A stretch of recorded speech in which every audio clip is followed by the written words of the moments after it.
ನಾಳೆ ಮಧ್ಯಾಹ್ನ 2 o'clock ಒಳಗೆ. ನಾಳೆ ಮಧ್ಯಾಹ್ನ 2 o'clock ಒಳಗಡೆ ಏನಾದ್ರೂ ಎಡಿಟ್ ಆಪ್ಷನ್ ಇತ್ತು ಅಂತ ನೀವು ಎಕ್ಸರ್ಸೈಸ್ ಮಾಡಬೇಕು ಅಥವಾ ನೀವು ವರ್ಕ್ ಲೋಡ್ ಸರಿಯಾಗಿ ಅಪ್ಡೇಟ್ ಮಾಡಿಲ್ಲ ಅಂದ್ರೆ based on admissions, current admissions, ದಯವಿಟ್ಟು ಅಪ್ಡೇಟ್ ಮಾಡಿ. ಮತ್ತು ಯಾವುದೇ ಕಾರಣಕ್ಕೂ ಅಪ್ಡೇಷನ್ ಮಾಡದೆ ಗೆಸ್ಟ್ ಫ್ಯಾಕಲ್ಟಿ ಆಮೇಲೆ ನಾಳೆ ನೀವು we will have to hold the principals responsible.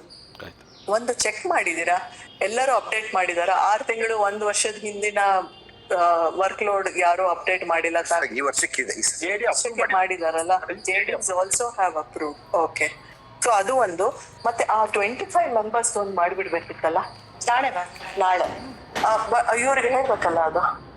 ಇಲ್ಲ, ನಮ್ದು ಅಲ್ಲ, ನೀವು ಮಾಡ್ತೀರಿ, ಬಟ್ 25 ಪ್ಲೇಸ್ಗಳಲ್ಲಿ ಒಂದೊಂದು ಗೆಸ್ಟ್ ಫ್ಯಾಕಲ್ಟಿ ಕಡಿಮೆ ಆಗ್ತಾರಲ್ಲ, ನಾವು ಮೈನಸ್ ಮಾಡ್ಕೊಳ್ಳೋದು, ಅದ್ ನೀವು ಮಾಡ್ಕೊಳ್ತೀರಾ? ಓಕೆ, ಸೊ ಇನ್ನು 25 ಮೆಂಬರ್ಸ್ದು ನಾವು ಅಸಿಸ್ಟೆಂಟ್ ಪ್ರೊಫೆಸರ್ಸ್ದು ನಾಳೆ ಅಂದ್ರೆ ನ್ಯೂ ರೆಕ್ರೂಟ್ಸ್ ಯಾರಿದ್ದಾರೆ ಅವರ ಆರ್ಡರ್ಸ್ ಅನ್ನ ಇಶ್ಯೂ ಮಾಡ್ತಾ ಇದೀವಿ. ಅದಕ್ಕೆ ಸಂಬಂಧಪಟ್ಟ ಹಾಗೆ ಏನು ವರ್ಕ್ ಲೋಡ್ ಇದೆ ಅದನ್ನ ನೀವು ಅಪ್ಡೇಟ್ ಮಾಡಿದ್ರು ಕೂಡ ನಮ್ಮ ಹಂತದಲ್ಲಿ ಅದನ್ನ ರಿಡ್ಯೂಸ್ ಮಾಡ್ಕೊಳ್ತೀವಿ. ಸೊ ಇದು ಮೊದಲನೇ ಅಂಶ ಇತ್ತು. ಎರಡನೆಯದಾಗಿ ಈ ಬಾರಿ ಹೊಸದಾಗಿ ನಾವು ಕೌನ್ಸಿಲಿಂಗ್ ನಡೆಸುವಂತ ಒಂದು ಪದ್ಧತಿನಲ್ಲಿ ಒಂದು ಚೇಂಜ್ ಅನ್ನ ತರ್ತಾ ಇದೀವಿ. ಹಿಂದೆ ಕೌನ್ಸಿಲಿಂಗ್ ನಡೆಯುವಂತ ಸಂದರ್ಭ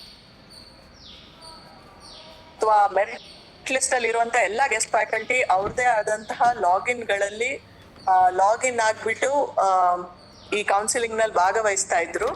ಅದರಿಂದ ಏನಾಗ್ತಿತ್ತು, ಬಹಳ ಡಿಸ್ಟರ್ಬೆನ್ಸ್ ಆಗ್ತಾ ಇತ್ತು. ಸರಿಯಾದ ಸಮಯಕ್ಕೆ ಕೌನ್ಸಿಲಿಂಗ್ ಅನ್ನ ಕಂಪ್ಲೀಟ್ ಮಾಡೋದಕ್ಕೆ ಆಗ್ತಾ ಇರ್ಲಿಲ್ಲ. ಅದಕ್ಕಾಗಿ ಟೆಕ್ನಿಕಲ್ ಎಜುಕೇಶನ್ ನಲ್ಲಿ ಒಂದು ಪದ್ಧತಿಯನ್ನ ಅನುಸರಿಸಲಾಗ್ತಾ ಇದೆ. ಅದು ಏನು ಅಂತ ಹೇಳಿದ್ರೆ, ಹತ್ತಿರದ ಕಾಲೇಜ್ಗೆ ಗೆಸ್ಟ್ ಫ್ಯಾಕಲ್ಟಿ ಹೋಗೋದು ಮತ್ತು ಆ ಕಾಲೇಜಿನಿಂದ ಕೌನ್ಸಿಲಿಂಗ್ ನಲ್ಲಿ ಭಾಗವಹಿಸೋದು ಅಂತ. ಅದೇ ಪ್ರಕಾರ ಸುತ್ತೋಲೆಯನ್ನ ನಾವು ಹೊರಡಿಸ್ತೀವಿ. ಅದರಲ್ಲಿ ನಿಮ್ಗೆ ಏನ್ ಹೇಳ್ತೀವಿ ಅಂತ ಅಂದ್ರೆ, ಪ್ರಾಂಶುಪಾಲರುಗಳು ಕೌನ್ಸಿಲಿಂಗ್ ನಲ್ಲಿ ಭಾಗವಹಿಸೋದಕ್ಕೆ ಅಭ್ಯರ್ಥಿಗಳು